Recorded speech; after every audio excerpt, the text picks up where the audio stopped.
Hello, everyone. I want to welcome everyone to our Out of the Woods Threat Hunting live Discord interactive podcast. This really aims to cover the burning topics relating to all threat hunting and security stuff that we want to talk about. And so make sure that you can join in the conversation, see some of the stuff we're posting in Discord by joining the Discord link for this specific episode. Let's kind of kick off with introductions. I'm Scott Poley. I'm a senior threat hunter at Intel 471 now.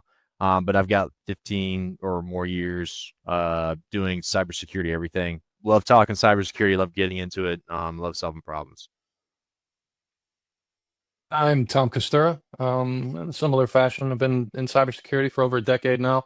I'm a threat hunt analyst now here at Intel 471, but I've done a multitude of things in the security field. Really love this stuff. Always love solving puzzles. Love talking and working with the community. I'm excited to do this show today. I'm Lee Argonal. I'm a senior threat hunter here at Intel 471. I consider myself, I guess, for lack of better terms, a threat hunter, an evangelist. You can hate me if you hate that term. I get it. It's a buzzword. But cybersecurity for about a decade now, and I love everything related to event logs, EDRs, SINs. So just like these two, solving problems and looking at puzzles. So today is kind of a special episode, something new for us. We're calling it our Guess Who episode. So it'll be a full coverage of a threat actor slash group where we walk through the behaviors seen by them and the behaviors of the tools and malware that they use. And we map those to MITRE techniques based on the data that we actually able to see, not just descriptions. So we're not looking at, oh, there was some reporting that said they did said technique. We want to see, proof or evidence of that. And so we did use multiple open source reports that would span back roughly about 6 years on this specific actor. So we'll do our best not to give away the actor or group because we're not trying to make it super easy by blurting out something that's immediately tied to them. So we might be a little generic when we describe certain things or entities, but we'll definitely talk about the behaviors. So don't put any of your guesses in Discord chat because we want this open for everybody. There's going to be a link to a form that you'll see posted in Discord. That's where you should submit your guess. And you only can really guess once. So make the first one count. The first 10 that get it correct and fill out the form with information that we can send a award to for getting it correct, you'll be able to submit those there and potentially win some swag. Now we're going to get started into the Guess Who. We're going to start at the end of the attack chain and walk our way backwards. So I'll be starting with impact. And as we talk and share, feel free to crowdsource some hunting ideas or solutions to some of the stuff we're even talking about. So if you have ideas for how you might solve this or what you might look for or any other interesting anecdotes, share as well. So diving in to impact, something that you'll probably notice with some of the things we share, because MITRE kind of puts its behaviors and techniques in specific tactics. I typically try to call out the technique where I think the purpose is. So sometimes those don't always align what we specifically talk about. So you'll see some things that don't necessarily line up, but we'll be talking through it all anyways. So starting with impact, right? One of the hints we did give away, if you were following our post, was that this is a ransomware group. So everyone should know that if you were following our post for this podcast. So it's going to be pretty obvious what the impact is here, right?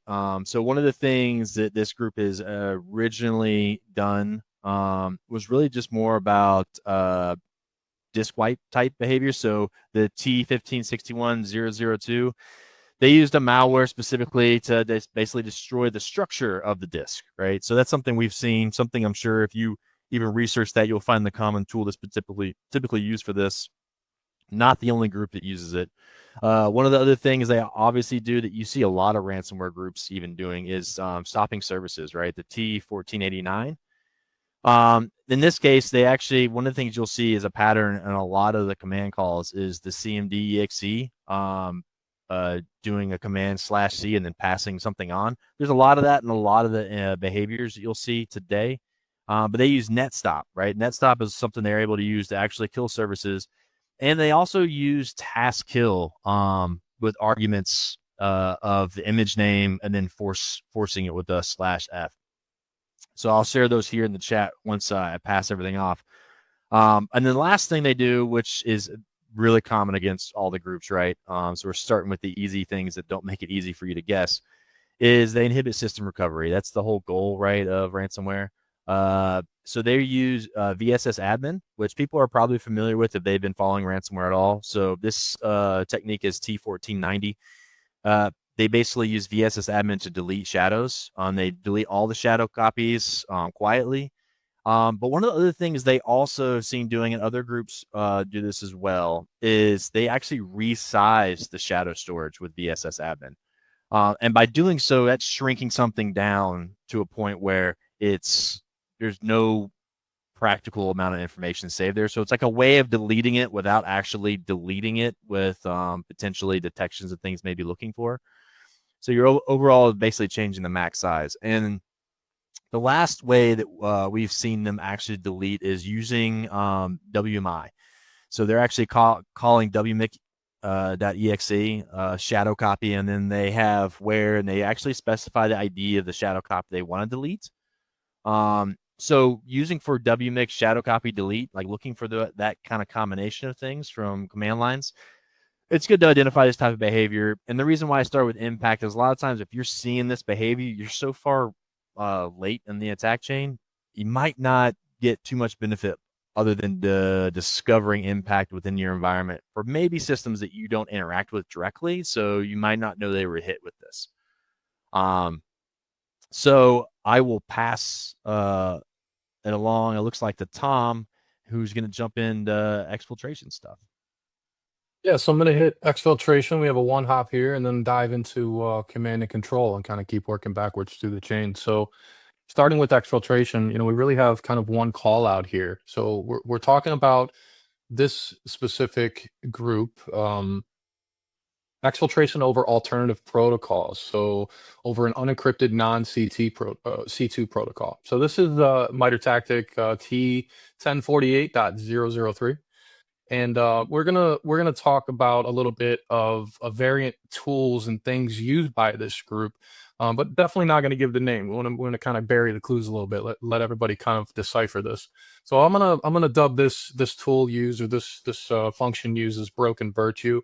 So basically, what we see here, really simple. The data exfiltrated is over TCP 4433. So really kind of embedding that unencrypted non-C2 protocol, or alternative protocol. And then hopping up into the command and control side, and again, we'll keep working backwards. So we do see remote desktop leveraged. So failed RDP attempted connections from the attacker infrastructure. One thing that's kind of an idea to look out for is like those dropped RDP inbound from successful connections, like with outbound source IP equals the dest IP kind of thing. Then we go up a little bit, data obfuscation, so protocol or service impersonation. So again, dubbed broken virtue, they're looking at custom protocol over 443. And gonna keep climbing the chain, clue after clue after clue. Exploited RCE, so looking at bits admin to download. Let me see how I can dub this one. Let's dub this one honest probe. I'll probably come back to this one in a bit. So what we see here is a bits admin transfer. Typically, you kind of see out of the Windows System 32 cmd.exe. Then you have the command bits admin /transfer, and then it points to the URL that it's pulling down. In this case, it's pulling down DLLs and other information. So what you're really kind of looking for here from the hunt side is looking for those command lines that contain bits admin. It looks for that transfer for over HTTP with an IP address. It's pretty low scale kind of point there. We also see Excel macro call downloads that install MSI Mirror Blast. So basically, you see an Office product creating a .msi file. Moving up the chain, because there's quite a bit in the C2 area for these guys. Yeah, so we have tools. A lot of it. So one that is pretty robust across many different things. This shouldn't be totally novel to anyone listening, but we're talking about PowerShell commands ran in a hidden format. So like a PowerShell, dash W hidden, dash EP bypass, and then the encoded command to follow.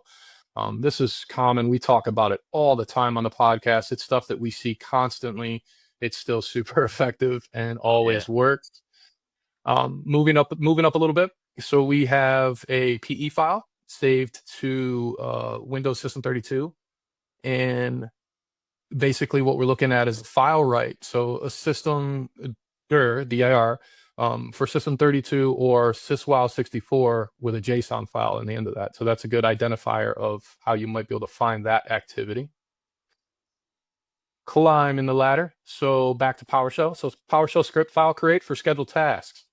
This is also something that we see quite often. So really what you're looking for again here is another file create or file write for like a .ps1 in a Windows system directory. So System 32 or syswow64 again.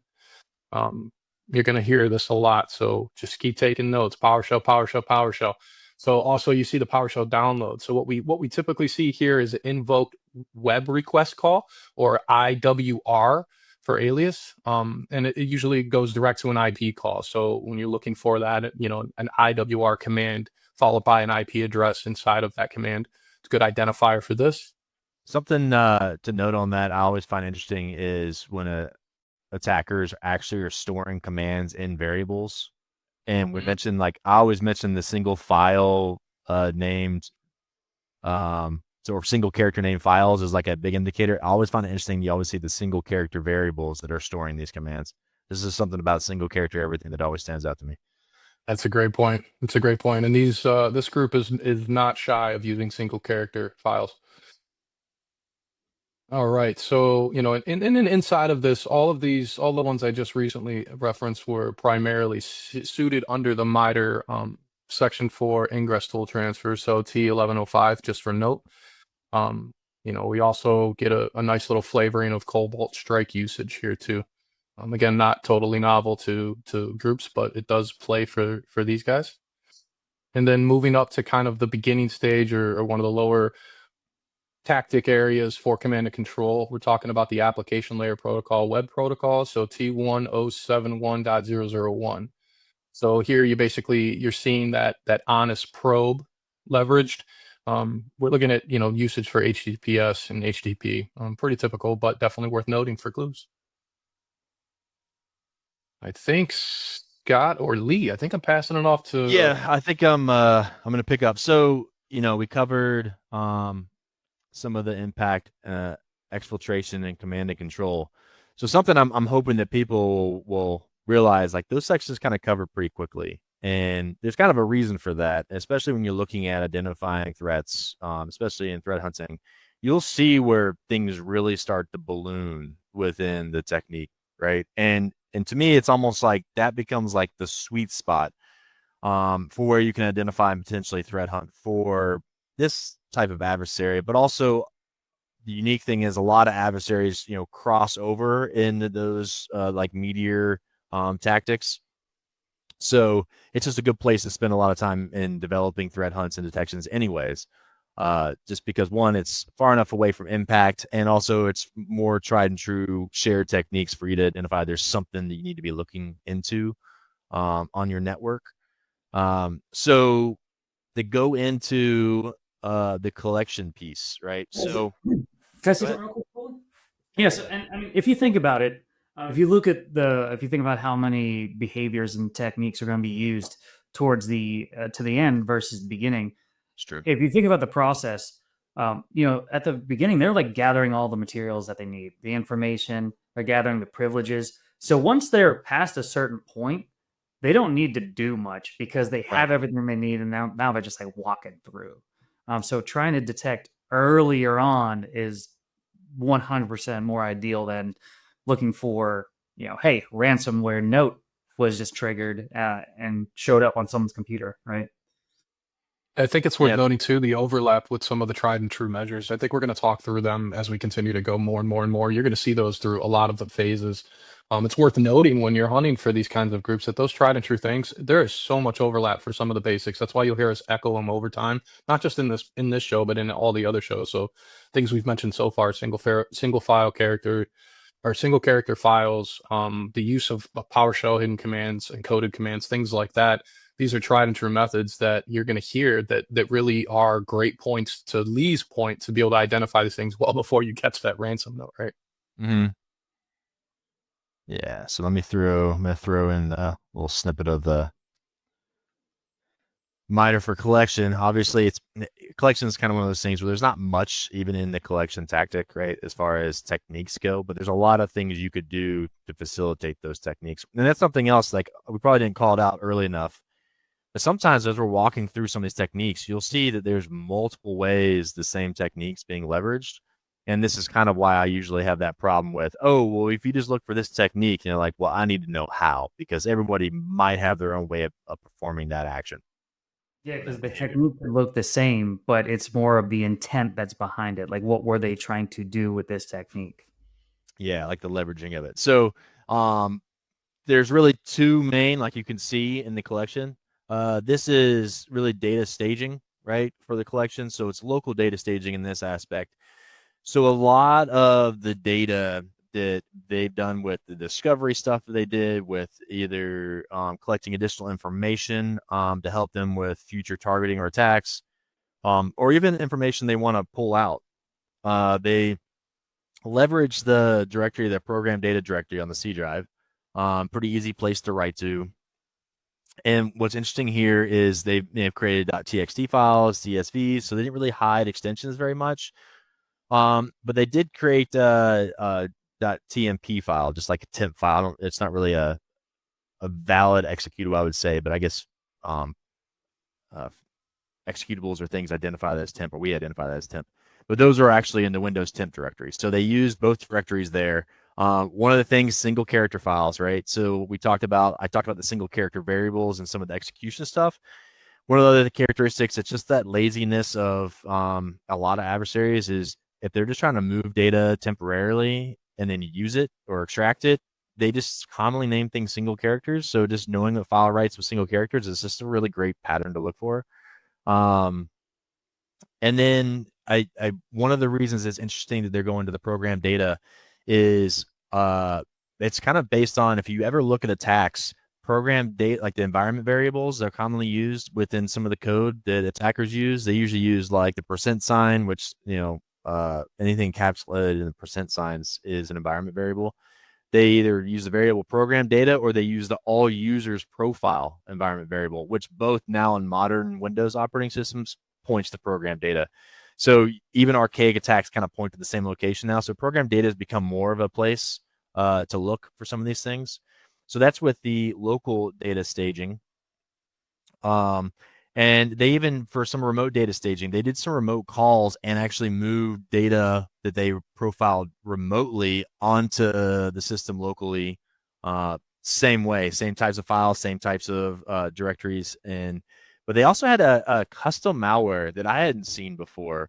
And this was interesting because they basically were able to put in the parameters for how they wanted to uh, where they wanted to exfiltrate data to, which was the server that was going to collect everything, what port they're going to push it over. They even have some password protected stuff. And then they would target certain extensions in certain directory paths. And the directory paths they typically targeted was the user's OneDrive directory to see if anything was saved locally on the system.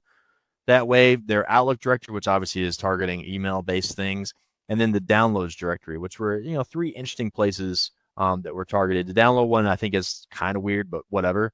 Um, but that was some of the things they did for the local and remote data staging. So the big interesting things, I'll throw some of the command lines for the custom malware. It's pretty, there's enough there for you to probably identify just from command line perspective. But everything else you're kind of looking for file create behavior that, depending on what tool sets you have, you'll be able to identify. So I'll throw that stuff in there and I'll pass it on to Lee. You're going to cover some lateral movement. Yep. So looking at lateral movement, this threat actor, they'd like to use a specific tool that was a very common piece of malware that actually registers a service. So looking at lateral tool transfer technique 1570, there's a hunting opportunity here for looking at Microsoft Event Code 7045, which captures services being installed in the system. Now, I believe this the naming convention is a mixture between numeric or lowercase and numerals, or numbers, so that um, you know through some regular expression creativity, you may be able to hunt for that. Um, Also, looking at the use alternate authentication material or a pass the hash, which is technique 1550.002. This is commonly abused using another certain piece of malware that is publicly accessible. And what you can look for is a successful logon, but not just a normal 4624. If you hunt for a specific logon type, and look for the value of sec logo, this could be indicative of a pass the hash attack. Also, they like to use remote services, in this case, SSH, technique 1021.004. They used open SSH specifically, and looking at the command line arguments, they definitely made sure that they targeted whatever remote port that they had listening, targeted at 3389, and then that command line arguments included the CNC server. So it was looking for Windows Remote Desktop support instead of a third-party software package, which was nice because once again, these living off land binaries are things that they're targeting. They want to attack and target things that natively exist in the environment first, before trying to add whatever they want. So I think what's really interesting with that is I think they're actually tunneling through. You're using OpenSSH to like anything that bounces off that port to tunnel and forward it. So it's almost like port forwarding. So I think that's kind of fascinating that it's incorporated that way, and especially since they're kind of putting it under the guise of remote desktop. Try to like hide within it. Yeah, like make it look like, oh, this is just remote desktop, and it's really just connecting and then pushing out by using OpenSSH's like tunneling ability. All right. Well, I'm going It's to. savvy. Oh yeah, definitely, especially because it's a different way to use the tool, right? Mm-hmm. But now I'm going to punt it over to you, Polly, for discovery. Oh, this one's a meaty one, right? So we talked about things will get a lot more interesting as we work our way in. So one of the things we'll kick off is obviously every time someone lands in an environment, they're trying to basically figure out, well, what is around them? Like, what is it that they actually care about? And what can they leverage? And so what's interesting is since they used such a large volume of malware through the past 6 years, a lot of the malware still did a lot of the same things. And that's what's kind of cool about some of these behaviors and techniques you're actually looking at as well, is when you're solving for some of these techniques, you're actually solving for more than one thing, even though we are focused, theoretically on this specific threat actor group. So the first one is remote system discovery. So this is T1018. What's interesting here is they're leveraging ping, right? They have a few different malware and tools that are leveraging ping. And in this case, they're doing the argument with the -n, right? And then they are only basically pinging everything they're trying to assess one time, which is okay. But it's always interesting because I typically do not see any Windows admins specify the -n character, but adversaries do it all the time. So just looking for ping being leveraged with -n is always just something interesting to look at, because they don't care about sending less ping packets because the default is 4 in Windows system, right? So they just let it run for those 4 and see if it passes or fails. So that targeted ping, easy to look for in an environment. Also good to be aware of that a lot of tools natively just kind of implement it that way.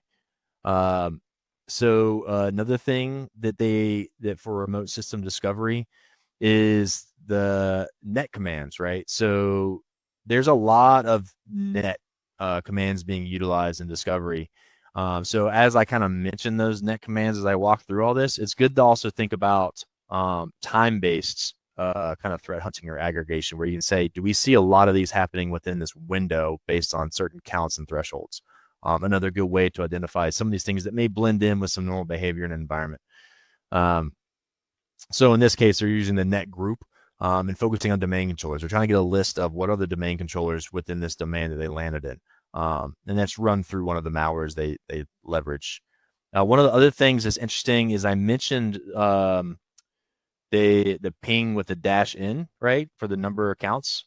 But outside of those tools, they've seen actually manually running that, but in a for loop, right, from command prompt. And they'll do a for loop to basically dump everything to a text file. You know, when I mentioned those text files in the program data directory, that's them doing that.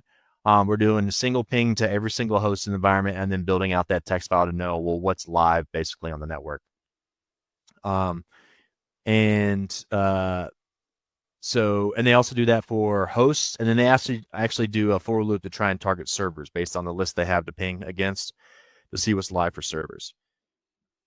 So that's just the remote system discovery, right? And then network share discovery. So this is kind of common. Even a lot of actors look for shares, but ransomware specifically because, or actors that focus in ransomware specifically because that's actually a place where a lot of data that you might care about is stored and gives you the ability to move through the network as well. So network share discovery, which is CL0P, that is where they do similar thing, right? They're do a for loop, but they're doing a net view on all the servers that were in that server live list that they built with the ping.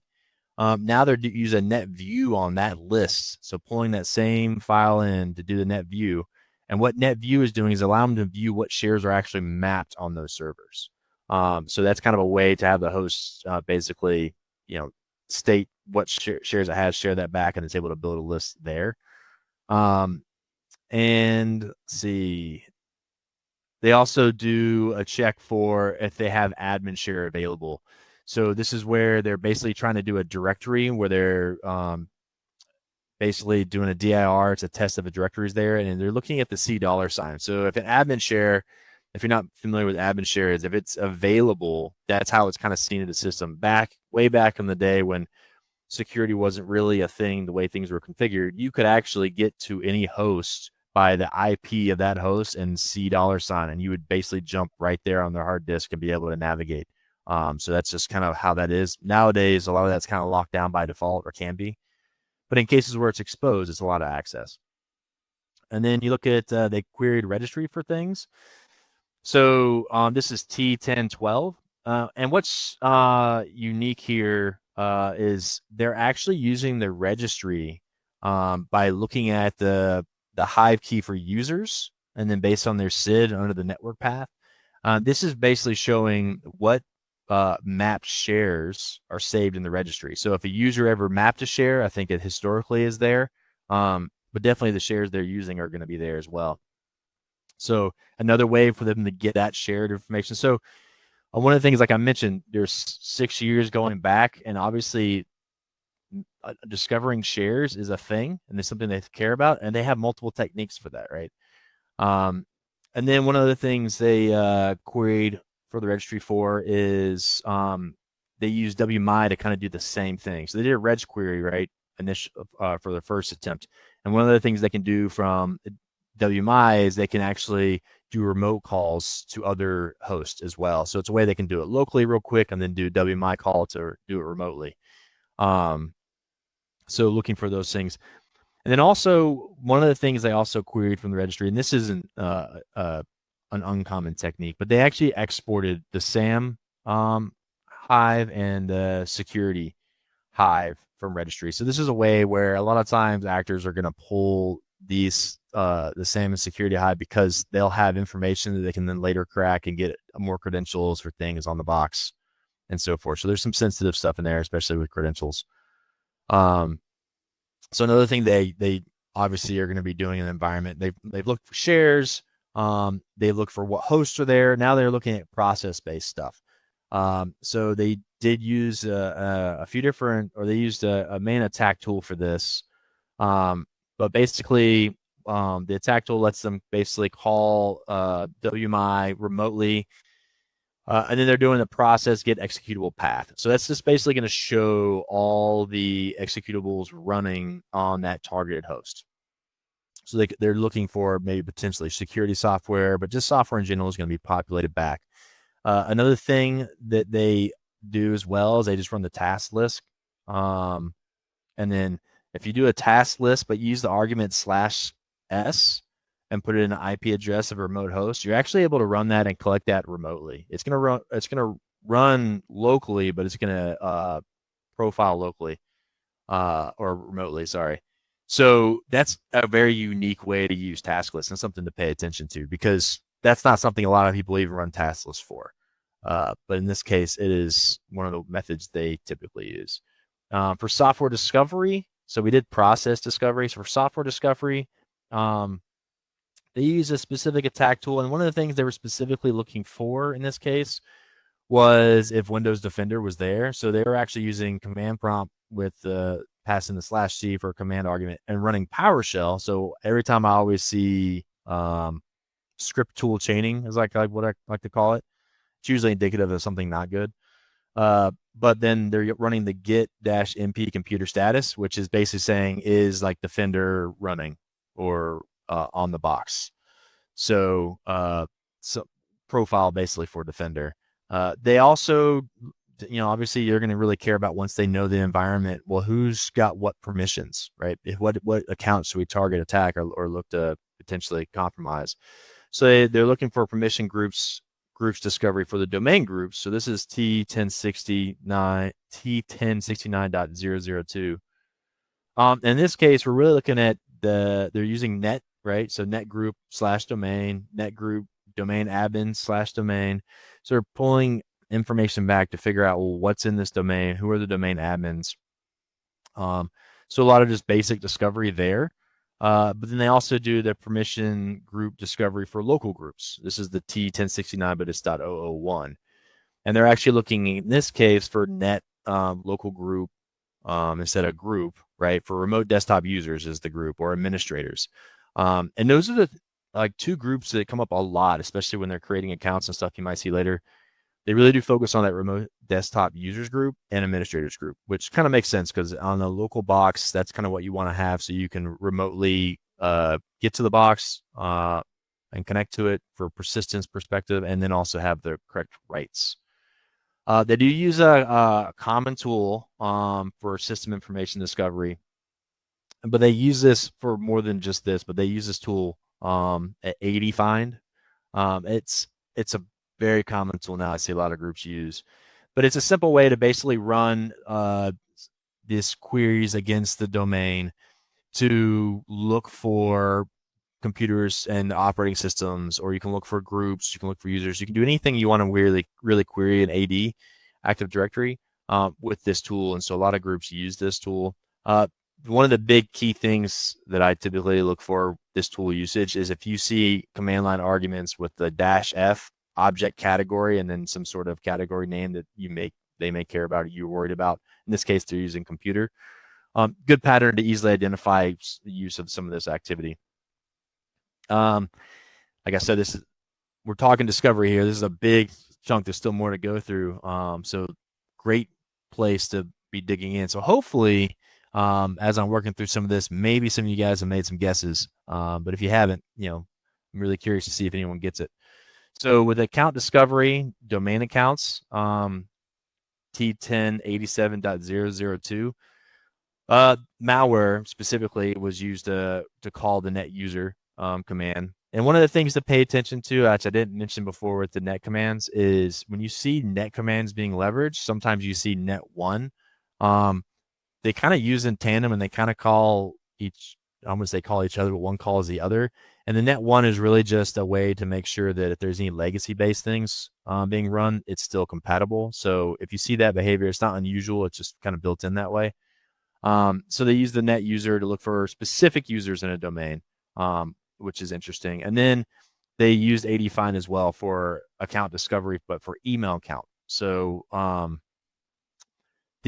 they do the object category person, and the specific things they called out were SAM account name, display name, given name, department, description, title, and mail. In that mail field is going to be people's email. So AD-Find can help people enumerate everybody's email within the domain, and that's the T1087.003. And they're dumping that to a CSV. So something to pay attention to there. That's a great mechanism for them to collect information for them to use, later on down the road, because let's be honest, people don't roll people's email accounts, so they just become persistent targets for future campaigns and things like that. So let's see here. Another attack tool that they use to kind of do account discovery is the Q user command, which it's interesting. Like I see Q user used, I wouldn't say a lot, but basically it's a built-in Windows binary that's used to observe and identify current sessions or logged in users. So sometimes if you're specifically trying to target privileged people and they might be on specific boxes you've landed on, or maybe you're just curious if someone has a session that you may be able to take advantage of, especially depending on how they have their system set up to protect credentials, as far as like dumping memory for credentials, attacking LSAS and things like that. It kind of preempts you as far as what you might care about. So seeing Q user being leveraged, it's not a very popular command, I would say, being used or executable being used in environments by a lot of administrators. So being aware of when it's used is good. Another thing that is a common discovery mechanism that's used by, almost everybody is when they do domain trust discovery. This is T1482. This is NL test, right? Very common command to use. You usually do /domain trusts. And it basically says, what domains do you have trust relationships with? This is important for really large environments, obviously, too, to help them navigate as far as there are other domains they need to consider attacking, all those kind of things. And last but not least, the last discovery thing is they do the system network configuration discovery for internet connection discovery. This is basically a technique that is being leveraged to determine, did they land somewhere that they can connect out to the internet. So it's not commonly used by attackers directly. A lot of times malware and things use this. But from the instance I saw, there was no reference to malware specifically calling this. So maybe if they get deep enough within a network, they call this manually. But the technique ID is T1016.001. And in this case, they're actually pinging Cloudflare, right? And then just like we mentioned with pings earlier, they did the -in, which is ironic because they did a -in3, which 4 is the default. So why shorting it by 1? I never really quite understand. And then there's a -w, which may be wait. I'm not sure where the -w3000 is, but I could probably look that up and verify. But either way, something that you can kind of pay attention to is a lot of times you'll see malware. If you look at malware reports and things, right, where you see Google pop up somehow as being connected to other like very well-known internet services, it's really good to build a list of those services, and especially if you see ping calling out to those services. I know admins do this all the time when they think they're troubleshooting internet and network activity stuff. But just knowing those common services and Adversary might actually leverage to determine if they have connectivity, it's good to kind of have that list pre-built and understand some of those behaviors. And in this case, you're leveraging ping again, but with the -in. So interesting insights there, right? So that is the discovery base here. So haven't seen too many people toss in any ideas on how they might address some of the things we've mentioned. I know we kind of been chugging through, but I think there's a total of 55 different techniques that we're going to chew through here. So also, if there's any questions before we move on, if you have a question about anything we're talking about, if we hit something really fast and you're curious more about it, feel free to drop that into Discord as well. And we'll do our best to get to it and provide a hopefully intelligible answer. But yeah, Tom, I think I'm going to be passing off to you for credential access. Yeah, just taking a breath, before we start the rundown back. It is always hard to kind of translate some of the technical stuff. So yeah, I want to echo what Scott said. Please, anybody, chime in the chat and let us know if you have any questions or there's anything you want us to expand on, because we do have a lot of bullet points we want to kind of throw in as these clues. But stepping back to the discovery phase, Scott, as you were going through that, my mind was kind of burning on something that I tend to hold deep in my approach to stuff, especially when I'm in a given environment. And it's that know your environment, right? It's Yeah. the understanding that while you see these things and we start talking about them, and from us as threat hunters, we want to understand how to identify the activity, right? So all these things we see, ping-n, the net group, the net domain admin stuff, all of these things, almost everything you talked about in the discovery phase are usable admin level type things that will or could happen in your environment, right? Mm-hmm. And we see this, and Lee, I'm sure you can attest to this too. We see a lot of times where people will look for hunting something. They'll take something like this. They'll run it in their environment. They're like, oh, we have all these hits, or we have a bunch of hits, and we're like, there's this panic that ensues, or this level of almost over focus that ensues. And it's not to minimize the activity, but it's that know your environment, and it's always worth echoing that from my opinion. You'll find these things in your environment, and they may be just an admin doing what it's meant to do, right? Because these attackers are using these tools that are native to your environment, and they're leveraging them to great effect, but it doesn't necessarily mean it's malicious. So yeah, I just wanted to take a pause and throw that point out there before I start rambling off more bullets, and maybe see what you guys think about that statement. Well, I'm going to cut you off real quick too, because I was digging into something funny that Pulley pointed out, which was the ping-3, right, or the ping-n3.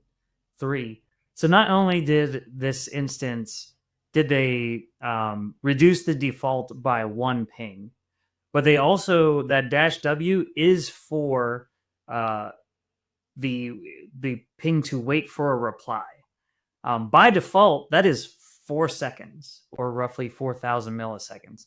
So not only did they reduce the default count by 1, they also reduced the default wait time by 1 second, which, as Pulley pointed out, is kind of ironic. Like, why would you only reduce it by 1? There's not like a significant change there. There's not a significant, like are you really in that much of a hurry that you got to cut it down by 1 second?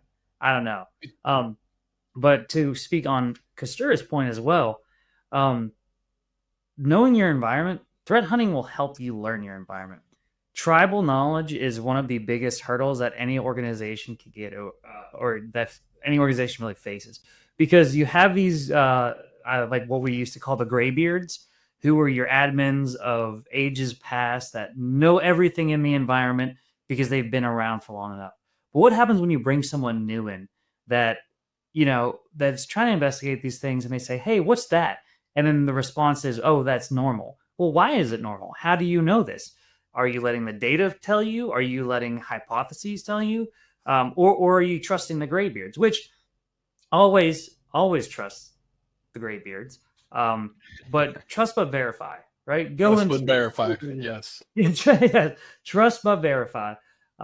Because making assumptions is part of the game, but testing those assumptions is just as important.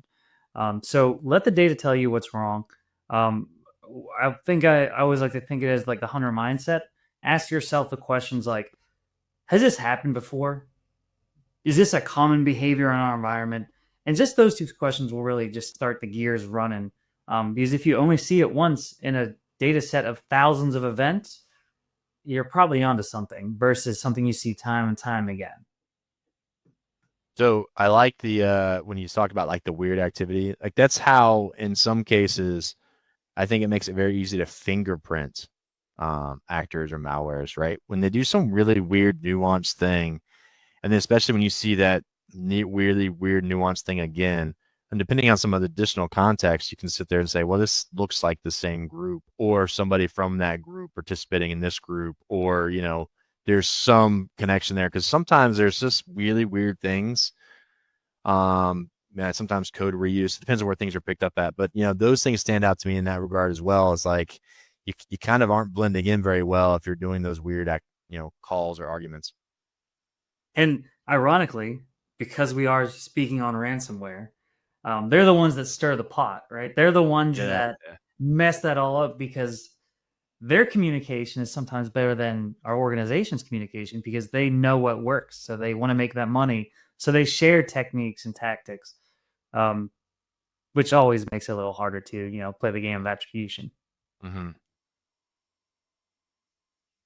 All right.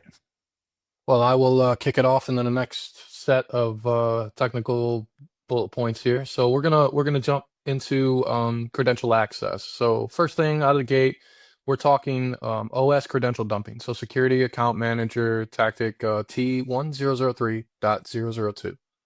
So there is a well-known attack tool that's leveraged here. But basically what we're looking for is, or what we're seeing here is, you know, leveraging let's see how to word this. I'm caught up in my words here. Like sysmon events for registry changes, by source images of services.exe, as an example. Or we're looking at, file path events for sysmon source image svc host.exe file creations. There's some more depth to this, but this is kind of like the quick bullet points on this one. And then we kind of talk about OS credential dumping. So this is like LSAS memory, the tactic reference T1003.001. So in here, you also see, pretty common tool being used, where they have a injected run DLL 32.exe, with the target image or the target being lsas.exe. So this is a sysmon event code 10. And it's pretty much a rare process for lsas.exe. So it's something that's definitely worth noting as far as like, investigating or looking to hunt into this kind of activity. Only the real 2 bullet points we have for credential access. So I think I'm going to kind of quickly get through my point and then toss it over to Scott. Looks like you get another meaty one, huh? I know. So, yeah, credential access to me usually isn't that exciting because either attackers nowadays have gotten credentials ahead of time through credential harvesting and phishing, or access brokers and things like that. Or, they have, once they get a couple credentials and they get the right ones, there's no real more credential access really going on. Um, so yeah, that's always usually a dry topic for me. I usually don't focus too much on it.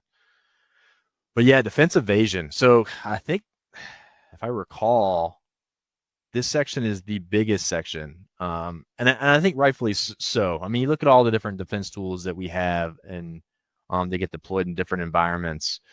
So there has to be like multiple ways in which groups sidestep. So discovery is a big thing because they don't really know what the environment is they're in, but they also don't want to be detected. So they need to be able to execute things in ways that aren't going to flag things and will make sure things will actually run. But also not get identified so they get pushed out. Because if anything I've learned from a lot of instant response teams that I've worked with is, once something is discovered, if you have enough visibility, it's not too hard to root, especially attackers like this kind of class itself, out, like get rid of them. So yeah, let's start from the top. So masquerading, match legitimate name or location. This is the T1655.001. So this is just one of those things where malware they use copies itself and runs as, in this case, runtime broker, right? Just a normal Windows process that you see by masquerading. It's interesting because I feel like it might not necessarily trick some tools, but it definitely can trick an analyst or someone looking at alerts or details, where, especially if they even saw a tool say, hey, this looks like malware, and you're like, no, I know what that process is, but you're not paying attention to maybe where it lives from a path perspective, can get you. Process injection, kind of a common thing that happens. The weird thing here is sometimes this is hard to see depending on what tool sets you have, and a lot of things are done via APIs for process injection, but this is T1055. But I guess to kind of dig into some of this, one way to look at this is there's a lot of sacrificial processes that are commonly used. In this case, they have tools, some of their malware injects into CMD, the command prompt. So it basically isn't the command prompt and it's running. To me, that's a good thing to look for because you might see commands and things that get passed when that's running commands or executing things that might be non-standard. This is where it's really good to look. Linux, they have the man pages. I think you have the help or whatever in Windows. But it gives you a list of what arguments can be provided. So when you start seeing kind of illegal arguments being passed to specific common, lull bins or window processes, that's kind of a good sign of injection. Like there's something running that isn't really it per se. One of the other malwares they use, they do this a lot, right? They almost use cmd.exe as a sacrificial process. It's basically saying we're just basically pushing things through instances that we fire up to get the executions off.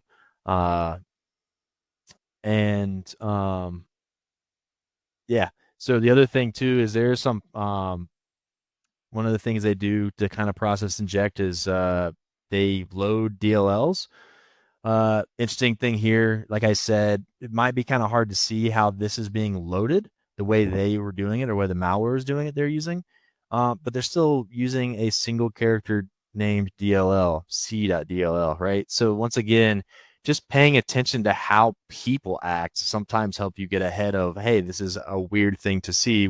What else is around this? And you might see some other telemetry to help you identify that, oh, this isn't good. So that's kind of what the process injection piece, based on the data I can see the things to think about that they do. Account removal. So I did this for defense evasion. I know it automatically gets populated on impact. But in the case here, they're trying to remove the account that they put in. So I don't feel like that's really impact. I really feel like it's them removing an account they created. So, and promptly within quick succession from them creating the account, they did a bunch of activities and then they delete it. So sometimes just that time, the temporal time of something being created and deleted, something to be looking for.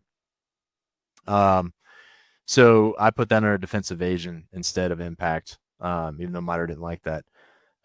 Then they also have the impaired defenses, disable and modify tools. So this is going to be very common. We see this a lot, especially ransomware groups, in this one specifically, where there's a lot of targeting of Defender, right? Because I guess there's a lot of endpoints that run Defender. If a ransomware group hits, maybe not big corporate entities, they're likely running Defender.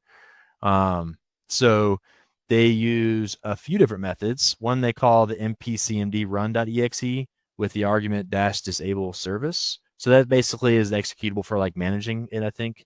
But they also, with PowerShell specifically, there are commandlets for MP preference. You can set -MP preference. You can add -MP preference. And depending on what argument you follow those commandlets with, lets you modify kind of the security stature of Windows Defender. In this case, they're disabling real-time monitoring.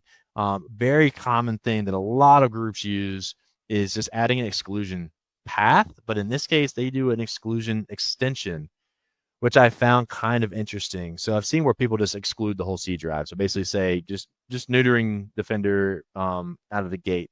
But this is interesting because they're not trying to get rid of basically everything. They just want to allow any executables that are to be run.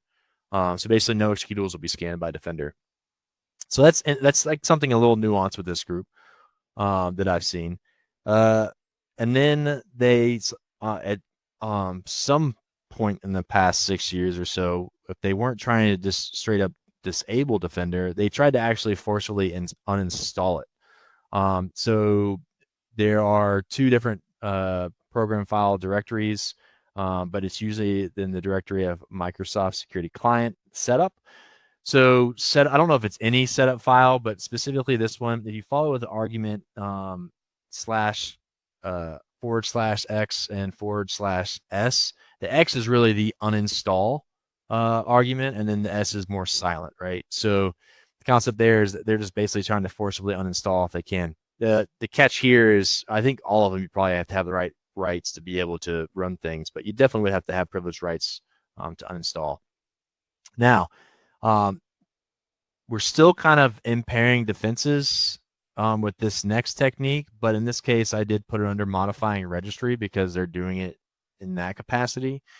So T1112, this is basically they targeted all the main registry keys that house the configuration for Defender. So if you're not really savvy registry is really the configuration of the whole system. So if you think about it that way, one thing that to note though, if you don't see keys in there for software, especially on the Windows side, doesn't mean they don't exist. It just means that if they're the default value, sometimes they're just not visibly present. But in this case, these, gosh, I don't know how many keys this are. 1, 2, 3, 4, 5, 6, 7, 8, 9 registry keys targeting Windows Defender that they're changing the values to basically make them true, false, disable, whatever. One, it's pretty easy to set up monitoring, especially if you've got sysmon specifically on these specific key paths. But seeing this many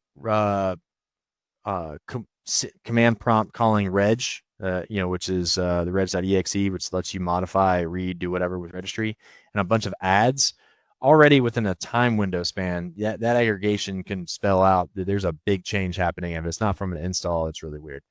And especially how it's being called. I feel like install wouldn't call this the same way. So that's something to pay attention to.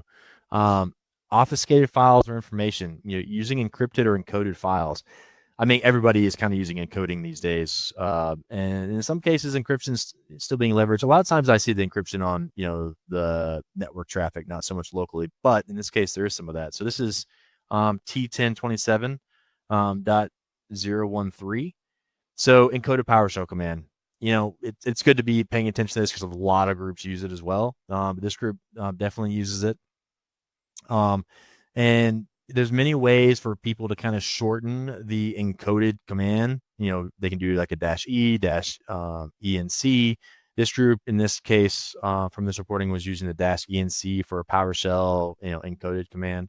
Sometimes you can also kind of cheat if you're looking for the double equal sign for encoded command because it's usually base 64. But it doesn't have to have that, so I wouldn't die on that. But it's something else that might help you if you have a lot of noise potentially to help maybe root some things out, but it's not 100% there. They also, in one of their payloads, interestingly enough, and it wasn't tied to what I could find was specific. It's tied to the main malware they like to use, but they use triple DES encryption for the payloads that they're used to pull down and run everything. And this is only notable because if you have PowerShell script block logging enabled, you'd be able to see this. And it's not like they're using custom functions for this triple DES encryption. There is the system security cryptography .NET class, right? And in this case, they're using that in multiple places. So they have the system security cryptography .password derived bytes. They have the system security cryptography triple DES, specifically, we talked about triple DES encryption, triple DES crypto service provider being called, then the crypto stream, and so forth. So seeing these types of calls when, one, I don't think triple DES is as commonly used, but in this capacity it is for the malware they're trying to move and unpack essentially. So that would be a clear indication there's something weird happening. If you have script block logging, would you see this? I don't think it's all run from a command line. That's why I think you need that. And then the other thing from an encryption standpoint, and I've seen a lot of groups use this too, especially when they're trying to push this via fish, but sometimes I can just drop these payloads, but they're self-extracting encrypted RARs. So they're considered, I think the file is called an SFX RAR, or I think even, and it comes across as an executable. So it looks like an executable. But in this case, because it's encrypted, you also pass the X, which is, I think, to unpack, and then the X is going to be whatever key, the encryption key you're going to pass to decrypt it, and then the Y to say yes. And what it will do is basically unpack that entire RAR and uncompress and pull those files out of the archives. So it's a good way to move payloads in and not be picked up on because of the encryption.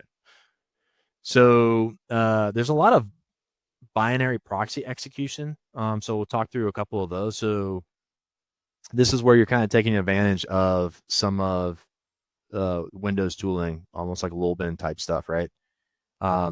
And so this system binary proxy execution is MSI exec. So this is T1218.007 or 007. This is where actually from some of their phishing campaigns, when macros were more prevalent because they weren't disabled by default, they use macro calls to actually call MSI exec to download and then run the malware that they wanted to run. This is really easy to catch because it's usually got the MSI exec. There's the /I and then some sort of HTTP type request. You can go to URL. It's even fishier when it goes to an actual address. And then there, the /Q to make it quiet so nothing really pops up. The only thing unique here that I saw in one of the examples where I saw where they were doing this was the continue equals 1. I haven't seen that being leveraged with this, so I don't know if Lee, you're feeling hungry to dig out what that means, because I didn't. But they're dropping this payload that they plan on running into the temp directory, and they're calling the temp Windows environment variable.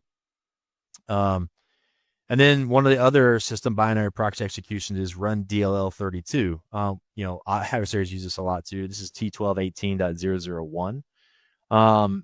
What's interesting is they actually use a tool that kind of help configure or manage systems called NSIS. I've never really seen it or used it, but they basically used a NSIS script to kind of help facilitate this. So like a native, off the shelf kind of tool. But they use run DLL32. The thing they really catch here to make that more suspicious when you see it is it's actually being run from command prompt. So there's that process chain, right? You have command prompt run DLL32. It's actually running a DLL that's being dropped in the temp directory. Obviously, not the DLLs you expect to be run in that capacity. So that in itself kind of makes that suspicious. One of the other things they did for defense evasion is the dynamic resolution. They use fast flux DNS. Basically, what that is rapid changing domains of different IP addresses for communication. There's some kind of data analysis you might do. This isn't necessarily an easy thing to hunt for necessarily without the right tooling. But I put it in here because it's something that I was able to easily see from data that was being done. They also use obfuscated files or information. So in this case, they use the subtechnique, the LNK icon smuggling. But basically, they're using LNK files that have command code in them. So this is T1027.012. And within this, the LNK is running command prompt to call MSI exec like we've seen before. But here's the one thing that is interesting with the different examples that I did see this adversary using was sometimes they use the -I or -Q, or they use the /Q and the /I. And I only bring this up because some tools in Windows allow either way to call an argument. And so when you're building hunts or detections for things, that's really good to know ahead of time because it's really easy to sidestep some of those detections or hunts if you can change certain characters and how it looks. So being aware of what works is good. And in this case, MSI exec honors both. So you kind of have to build for both cases. And then they use system binary proxy execution with the ODB CConf. So this is something I had to kind of look up and research a little bit of this because I haven't really seen this that much. But apparently you can use the ODB CConf executable to basically then execute something else. And so when you see that, in their case, they actually did a -S/C-A, but you'll see curly braces with a red serve call, and then they actually put in the path, whatever it is they're trying to run. So typically, if I were to look for this, I would look for that executable, the ODB CConf, with those types of arguments for the -S and also the /S, right? It takes either or when I mentioned that before, the MSI exec, same for that. system binary proxy execution. One of the things that's really fascinating here is they use the control panel, which I know people have seen before. But this is T1218.002. There's a specific malware they use that takes advantage of this. But basically, you can take a DLL, a malicious DLL, and you can rename the extension to a .cpl, and then you can register it by adding that to the registry, which is in the current user software, Microsoft Windows current version registry directory with control panel and then CPLs, and you can basically add there. So if you're looking for this to be taken advantage of, being able to monitor that key path is important for ads to see what's being registered and see if it makes sense, especially if you see things from weird paths and destinations being added. Then subvert trust controls. So this is interesting. Haven't seen a lot of this recently, but I know since we're going back 6 years, this kind of was a period of time where ISOs were being used a lot. And this is a subvert the trust controls for the mark of the web, right? So anything that gets downloaded from the web, depending on the file type, especially with NTLM file system, they will add a data stream that will contain data to tag things that were downloaded from the internet, essentially. They have the mark of the web to make the system determine if it should trust something or not natively. So this is T1553.005. And so this is common because this was ISOs being emailed in, and within the ISOs was a LNK file shortcut link with the same techniques to then call things when you run it. But it would get past any of the mark of the web type detections there. But there's like two things to really look for here when I look at this behavior. One, if you're able to monitor any kind of like ISO, image, VHDs, any kind of those like virtual disk type files, look at file size if you can. If that's something you have in telemetry and you can see those being created, if they're really small, it's really weird for someone to have a virtual disk really small. But it can be something that you can tell something might be being smuggled in some capacity. Also, if you see users executing things from mounted drives, essentially, like it'd be your non-standard drives, you might be able to see or correlate this back to something like this.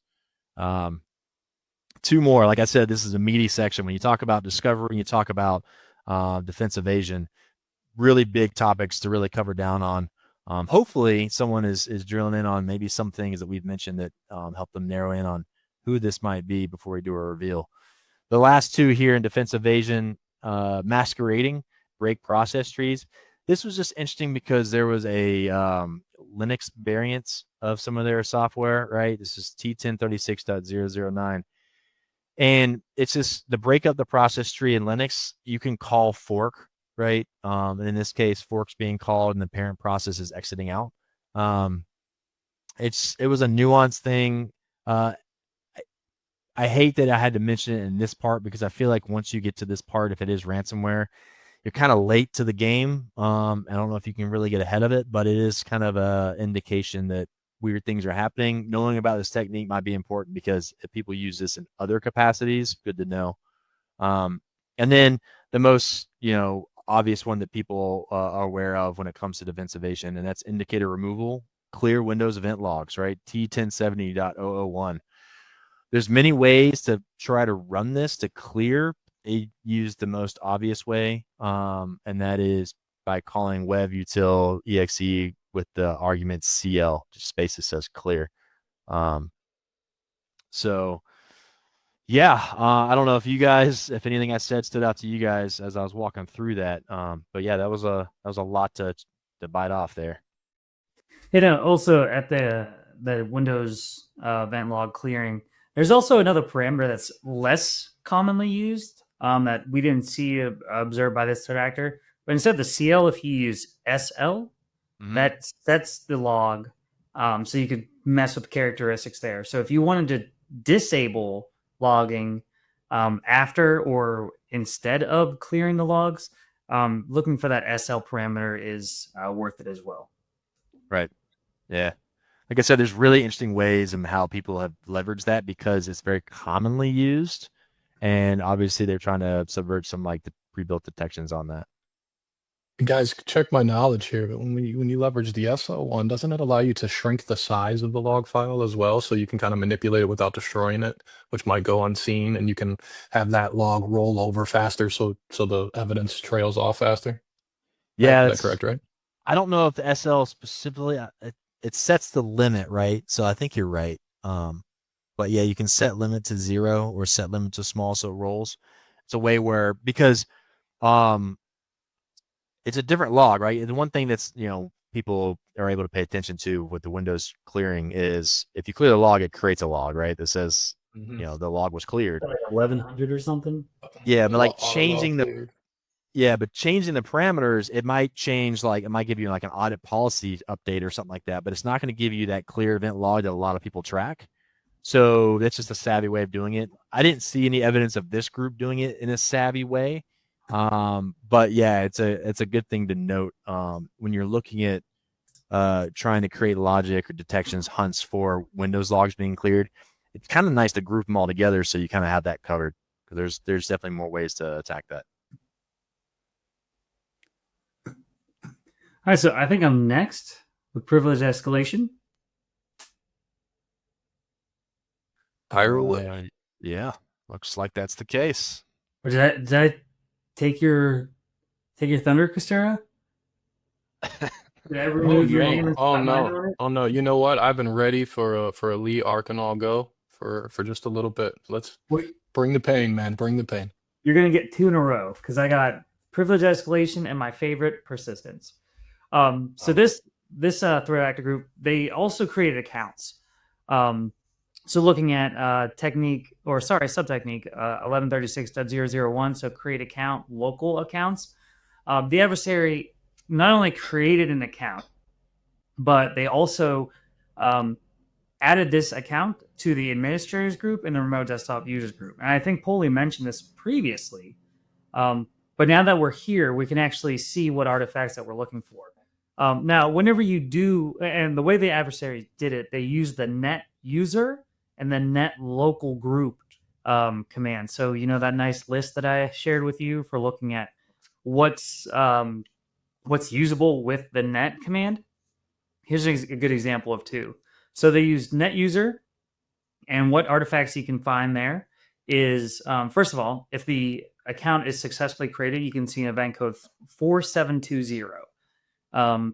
Then if you're looking at command line arguments, you'll be able to see the username that was created, because it's net user, username in bracket. Well, not in brackets, but it's net user, the name of the account. Then the next parameter followed is the password that's created, and then followed by normally a /add. Now, there are some times, because I've messed with this in the lab, I've used this. I like to add this into our workshops, but you may also see /add/y, because I know I've been prompted about either weak passwords, because once again it's the workshop. I'm not really trying to make anything complicated, but it'll say, it'll like prompt me to say, do you want to use this password because it's less than 15 characters or doesn't meet the complexity. So that might be a parameter that you might want to add on as well. Looking for that, once again, that forced bypass.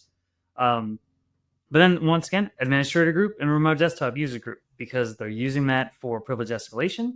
And the RDP could be used for persistence as well. Following up, we got create process with token, technique 1134. So they're stopping the print spooler service before deleting the service's registry entry for privileges, then restarting it, allowing it to get default to the process token, followed by process injection. You can monitor this, or it involves a registry key modification.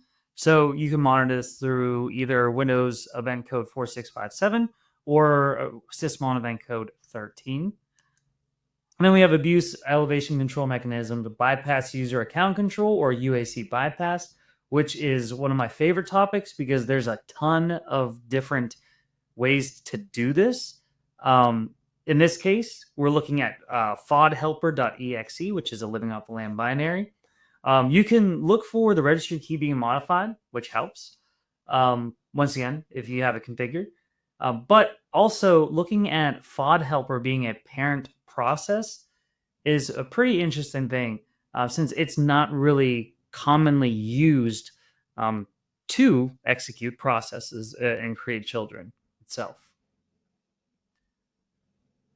Jumping to persistence, we got scheduled tasks, which is, scheduled task slash job scheduled task, which is subtechnique 1053.005.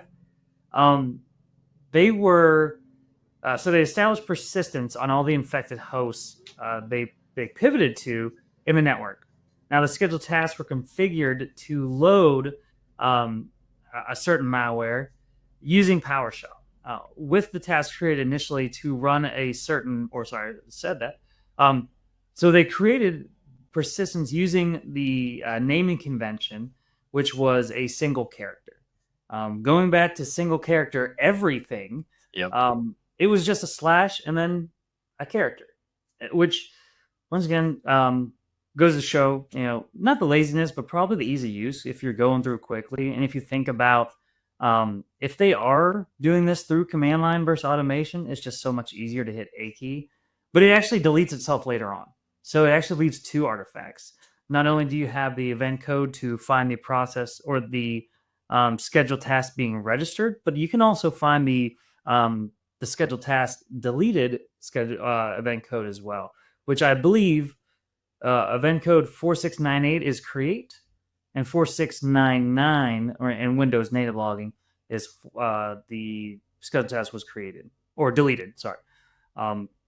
So instead of using the scheduled tasks .exe command or any of the parameters along with that, they use three different methods to create these scheduled tasks.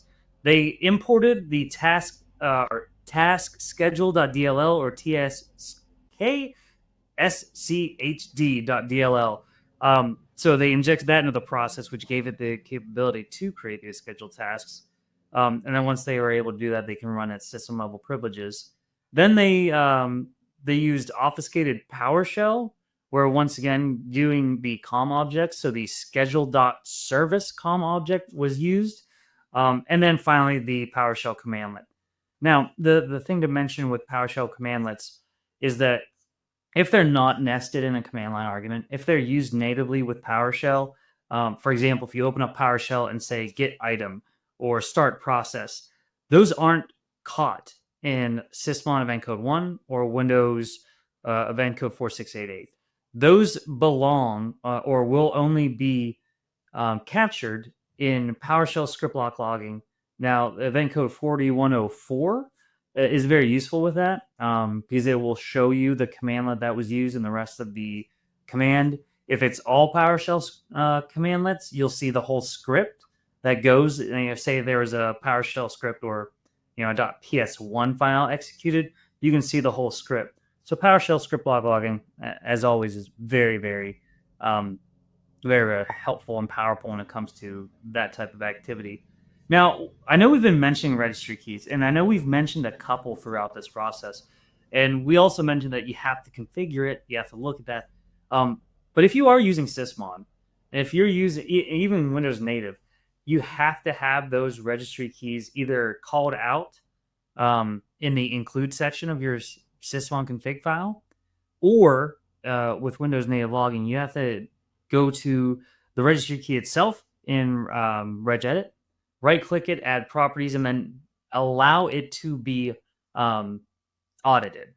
Now, you could go through and add some of the registry keys that we're mentioning here, simply because we find them important. We have POM packages surrounding them. We've seen adversaries use it. But really, most EDRs, I guess, can capture the current version run registry key because they know that's abused a lot. But it's all about auditing. It's all about visibility. And that's really what it boils down to when we mention these artifacts. Yeah, just to jump in there, the one thing about registry keys that I would comment on is make sure you validate you have visibility, because not every tool is the same. And this is where we've preached a lot of leveraging something like Sysmon for the gaps that your EDR tools do have when it comes to certain registries that are abused. So, all right. You can take over again. No, good call. And I'm thinking, I'm gonna skip over one. We're gonna Right. drive straight to the next one because I've noticed we're running out of time. But I'm gonna jump to another technique. It's still persistence, but it's boot or log on auto start execution. The registry run keys are start off folder. Technique 1547.001. Now, this is registry key I just mentioned, but it has the capability and the functionality that if you create a registry key and you put an executable scripting or a script file or something in the details of the registry key, now it will run once the computer is booted up or once that user logs on. Now, if you use the all users profile, it will run no matter what. But you can actually, sorry, the HKCU software Microsoft, if you drop it in that registry key, it will run no matter who logs on. But if you do target a specific user, then you have to wait for that user to log on. But either way, this functionality will just execute that. So if you think about an adversary putting a place or placing a backdoor or a beacon in this location to give you like that, hey, I'm alive kind of idea, that's what that registry key really provides the attackers. But like I said, also most EDRs are monitoring this location already. Yeah, I would say the one thing I'd add there too is the user hive. If it gets added to the user hive, the one unique thing about that is you don't really need additional privileges to write to the user hive. Like any user can write to their own section of the user hive, the current user. Um, so in a lot of instances, that gets leveraged because there isn't that escalation yet, and it's just an easy go-to with no resistance. So does that wrap up persistence? Yep, I am done. All right. So based on time, I'm going to move a little quicker for the execution thing, the execution tactic, right? So the top two are going to be obvious, nothing big here, but user execution, either the T1204.002 or T1204.001. That's either getting the user to execute a file, which is an attachment phishing in this case, or click on a malicious link, which is obviously through phishing as well. The one unique thing here is because they use macros and things in a lot of the earlier attacks, if you're looking at suspicious child processes or LOL bins being executed from any of the Microsoft Office suite, it's a good thing to pay attention to in this case because that's not necessarily normal, and a lot of times that has been a lot of exposure to phishing. Let's see here. They also, they use PowerShell a lot. It's called out right with the command and scripting interpreter, PowerShell T1059.001. We have mentioned this throughout, so I don't have to cover a ton of examples. But they did inject into like SVC hosts to create tasks to run encoded PowerShell. So when you start seeing, for instance, services.exe, which is going to be kicking off any of those tasks, if it's executing PowerShell or really any other scripting reference for other command prompts or scripting executables, that's a telltale sign to something to look for a lot of times when services is the parent. I mentioned the use of PowerShell by storing things in a single variable, so to just not call back to that again. PowerShell, like the whole process chain with PowerShell kicking off, like I mentioned, services kicking off like PowerShell command prompt WScript. In this case, they use PowerShell to kick off WScript because they have a VBS script they want to try to execute. This is not normal patterns. That process chain is usually kind of suspect just because why, right? What's the point of executing? Why would you have to do something in WScript that you wouldn't just do natively in PowerShell? A lot of times that's a way to get around a lot of things there. And then inter-process communication. So obviously, depending on what malware tools or what malware is dropped, there's a lot of times where pipes are being created. Syspawn has the ability to log pipes. In this case, we did mention Cobalt Strike earlier. So there's a default pipe name for that. They didn't really go above and beyond to change. But something to pay attention to, a lot of times pipes are supposed to have normal names or normal looking names. So if you do have telemetry that shows pipes and they have like random looking names, it's kind of worth looking at what executables are associated with those. Scheduled tasks and jobs. We talked about how they use a lot of scheduled tasks and jobs. And at this point where one of the attack tools specifically will use either services.exe or svc host.exe, because sometimes svc host will kick off tasks versus the services that are created. But the child process of those will be something like command prompt or PowerShell. In this case, they use command prompt specifically. Um, the one interesting thing with one of the malwares they did use was, instead of using the always run, they use the run once, right? Which is interesting because it deletes itself from registry, but then part of the malware, once it runs, is to add itself back. So seeing behavior over time like that is very suspect. But even when they're in their run once, if you were to look at the actual entry, they're using run DLL32, calling on a DLL to then do other types of things with regserve and other things. So very suspicious looking in general.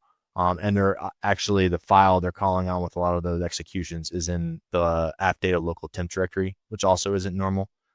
So worth paying attention to there. So I think I chewed through most of the execution stuff there, kind of quick, but wanted to make sure to get through all that. And then I guess Tom will pass it off to probably the easiest thing, and the place that's probably a lot harder to hunt with in general, but the initial access. Yeah, so talking initial access, because it's really the last one in this group's attack chain here. Well, the first one really, but it always comes down to that good old phishing link and the phishing attachments, right? So when we're looking at some of this, where you might be able to either consider the activity, and or you might have telemetry depending on your tool sets to be able to identify some of these things. So really quickly, when we're looking at spear phishing links, so tactic T1566.002, links to download an exe looking like a PDF, URL landing pages that redirect to something like an Excel file, URLs directly linking to an Excel file. And then you look over at the spear phishing side, we're looking at XLS attachment with macro to download and run an MSI file, clearly suspicious. An HTML attachment that links to download another Excel file, .rar, .zip attachments, .iso attachments. These ones are pretty low hanging fruit in my opinion. Shouldn't see a lot of ISOs emailed, but it's funny how that's still leveraged. .doc or .pub or .wiz attachments that contain a macro. So these are some of the things that you can consider when you're looking at initial access to see, have they gotten in the door, kind of thing. We don't have any pieces here for reconnaissance, so that kind of ends our attack chain pieces here. So I'll kind of hand it up to you, Scott. Yeah, I was gonna say what's fascinating there, just with the phishing thing, is over 6 years you can see how they used a bunch of different ways to try to enable almost the same technique, right? Mm-hmm. And that's how I think threat actors typically operate. They want to keep using what they know and what they think still will work, and they might change the flavor of it. So that's why threat hunting becomes a core piece. Now, we covered 55 total tactics. The cool thing is, before we even dug into any of this, based on just studying adversaries in general, we already had 34 hunt packs that covered almost all the techniques, about 62% right out of the gate. That's why threat hunting is so effective. Even like going back and looking at things, we can see that this group, just for some metrics on this group, they did exploit over 13 total vulnerabilities they leveraged over the course of their attacks. And then from a malware or tool perspective, they used 31 total malware tools. 23 were malwares, 8 were tools. Just so you can understand the breadth of some of the things we covered based on the data there. And we kind of pulled really only from 16 open source type of reporting. And the group for the final reveal has 13 different aliases. So quickly put in your submissions now if you haven't already. Hopefully this was a really deep insight to like all the different aspects of how this actor has worked over time. But the group is, candid drum roll, please, is CL0P Ransomware. So it's the CL0P Ransomware group, or a lot of people refer to them commonly as TA505. But yeah, so hopefully someone was able to get that or guess that. Hopefully some of the details we provided to help people quickly research and find those. Yeah, so really enjoyed this episode. Hopefully there's some feedback that you guys can provide We'd love to hear it if this was technical enough, because we know a lot of people want us to be technical. So I just want to thank everyone for joining. Love talking with shop friends and colleagues. Check us out on Apple Podcasts, Spotify, just about anywhere else you get podcasts. Leave a good review to help others discover us. And if you don't know about our weekly segment, we also typically try to do a weekly 30 to 45-minute review on just threat intel in general and things you should be doing with it. So with that, happy hunting. Happy hunting, everybody. Take care, everyone.